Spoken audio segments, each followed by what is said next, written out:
নমস্কার, কেমন আছো সবাই? আশা করি সবাই ভালো আছো। আজ হচ্ছে রবিবার আর আমাদের এখানে হাট বসে, গেছিলাম একটু হাটে। তো ওখান থেকে কিছু সবজি কিনে নিয়ে এসেছিলাম। এনেছি ধনেপাতা, খেসারির শাক, টমেটো, একটা লাউ নিয়ে এসেছিলাম, এনেছি গাজর, রসুন আর নিয়ে এসেছিলাম সিমের বীজ। সিমের বীজ প্রায় 1 কেজির মতোই প্রায় কেন 1 কেজি নিয়ে এসেছিলাম সিমের বীজটা।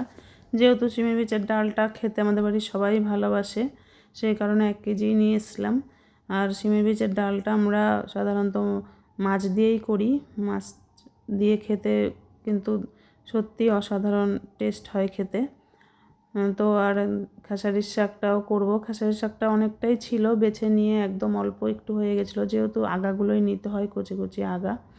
তো যাই হোক, অল্প করেই সব কিছু রান্না করব আজকে।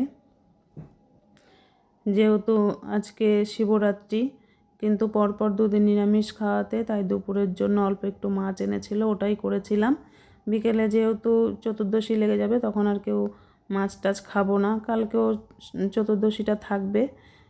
কাছেই মন্দির আছে আমাদের, ভাবছি ওখানে গিয়ে একটু কালকে জল ঢেলে আসবো। যেহেতু সোমবারও আছে, ভালো দিনও আছে, চতুর্দশীও থাকবে, সেই কারণে সব কিছুই অল্প অল্পই রান্না করেছিলাম, বেশি কিছু আর করিনি, যাতে দুপুরের মধ্যেই সব কিছু শেষ হয়ে যায়। আর শাকটাও করে নিয়েছি, আর কিছু শুকনো লঙ্কা ভেজে ওর মধ্যে গুঁড়ো করে দিয়ে দিয়েছি। দেখো, করেছিলাম হচ্ছে মাছ ভাজা, খেসারির শাক, আর করেছিলাম মাছ দিয়ে সিমের ডাল। তো এটাই হচ্ছে দুপুরের খাওয়া দাওয়া। এই অল্পই রান্না করেছিলাম আজকে। তো যাই হোক, দেখা হচ্ছে অন্য একটা ভিডিওতে। টাটা।